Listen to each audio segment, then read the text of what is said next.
Do you feel like that you're always trying to prove yourself, like we don't feel good enough with our magic, or we compare ourselves to other people and say, wow, they're at this level and I'm here? And maybe you are taking clients, maybe you're thinking about taking clients. I'm going to share an Akashic record reading that I just did with a client in case it helps you on your journey as well. So my client had mentioned that she was starting an apprenticeship with a mentor, which that's awesome. And she was worried about disappointing her and disappointing like the new clientele that she would be working with. And I was asking her, well, what is like the worst case scenario that would happen? Because sometimes we do need to take it that far, like with our inner children, so that we can come in as the higher self and tell them the plan of what we would do if said thing happened, and that gives them like that feeling of safety and security, and they see you as the leader. And so she was like, oh, I just feel like I have to prove myself, like there's a goal that I'm trying to reach. And I said, okay, there, right there, what is the goal? Where are we trying to get to? And I said, because my client is very intuitively gifted and tapped into the higher realms, but at the same time she's very logical and analytical based, which me too. Okay.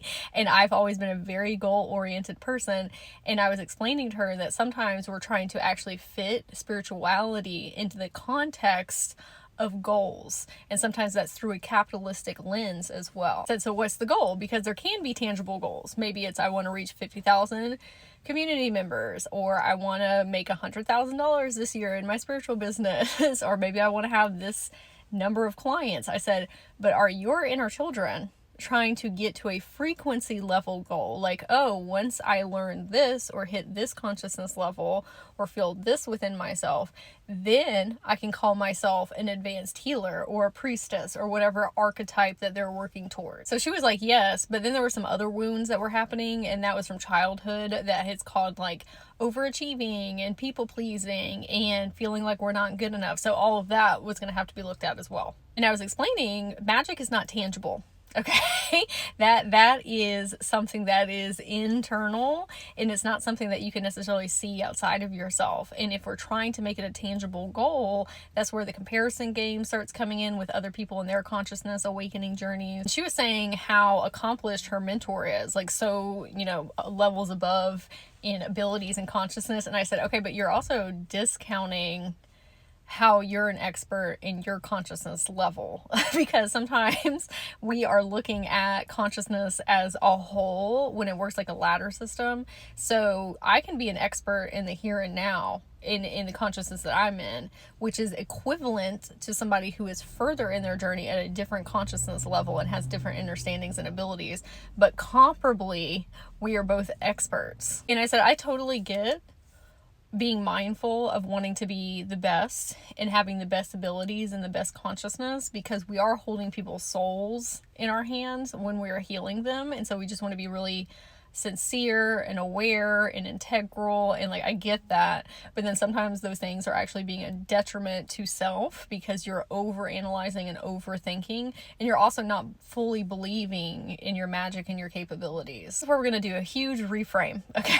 And this is probably going to help you on your journey as well. So one time when I was in meditation, I want to go to an ayahuasca ceremony in Costa Rica, and so I was in my imagination making that like viscerally real, like pulling that through the etheric field to make it happen in actual, like 3D reality. And I'm laying there and I'm envisioning that, I'm laying on a mat with other people. And then I started to get like super fearful, and I started to get really panicky, and my higher self came in and said, why are you feeling this? Like, why are you getting dysregulated? And I said, I feel like I'm going to make a fool of myself. Like, I'm either going to throw up in front of people, or I'm going to start talking wackadoo, or like get up and start moving weird, whatever. And she was like, why would you be nervous about being a fool in front of yourself?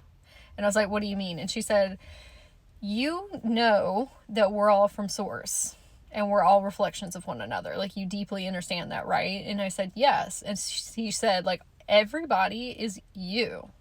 There is no difference. The separateness is like part of the duality thing, but why would you be afraid to be a fool in front of you? And that completely blew my mind.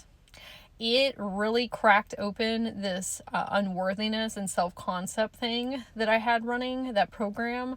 And I was like, wow, like, I shouldn't ever feel weird about asking people for money for the services that I provide, or making a fool of myself, or being nervous or anxious around people just because they are levels, quote unquote, above me in consciousness. I said, they are me, they're future me. And that's what I was explaining to my client. I said, that mentor, she sees how capable you are and that you are going to do the things, because she can see on your timeline.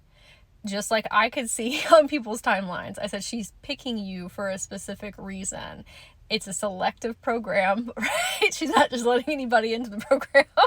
And I said, you have to trust in yourself more. You're still running an identity of old you, of you that was not doing the things that you needed to be doing. That's the inner children trying to almost scare you into taking these leaps of faith on yourself, not taking them, because they're like, oh, well, we could revert back to these times in our life where we were just sweeping things under the rug and doing behavioral patterns that didn't serve us and blah, blah, blah, blah, blah. I said, you need to explain to them, that's not us and that will never be us anymore. We are fully turned on and tapped in. We are super consciously aware. We are very powerful. We know what we're doing. We're going to help tons of people. Like, you have to realign to your inner children where you are at in time and space currently. That mentor is a future version of you, energetically, frequency. I said, that's why you're coming to me right now. I am a future version of you. You came to me because I'm above in consciousness level, but you're headed there. There's nothing that's going to stop you from getting there. I said, you will become that person, just like you will become her. That's why you were underneath her in the apprenticeship, because it's the path there. I said, but there's nothing that's going to stop you from becoming this person, because you already are this person. I said, you already are the priestess. You have to embody that right now. That is the only thing that is keeping you from the totality of your gifts, is saying, oh, I need to reach a certain level, or comparing yourself to other people. They are you and you are them. And that's helped me in my own personal journey, because I used to get super nervous, like talking to clients and stuff, like, oh, do I have enough to offer? Am I being enough? Am I doing enough? You know, all these things.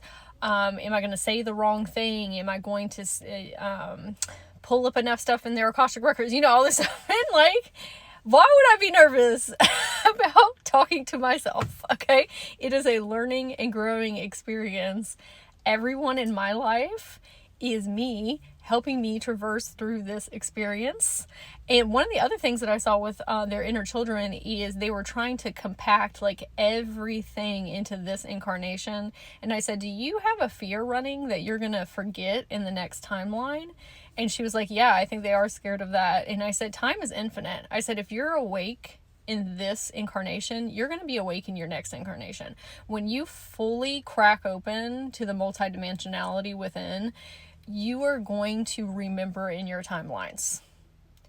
You got to stop looking at time in this one human constructual like experience. You can just roll all this stuff over to the next one if you so choose to do that. And even with timelines within me, when I find some that still need healing, like at the core, you are still awakened to your multidimensionality regardless. I said there is a level that you hit. And I said we got to look at time not so linearly, and that you're tapped in and tuned in from now and forever. Here in the comments if this resonated with you, if it helped you see things in different perspectual lenses, and if you would like an Akashic record reading so you can understand yourself on deeper levels, you can go to my profile and click, or check the description box below or the comments.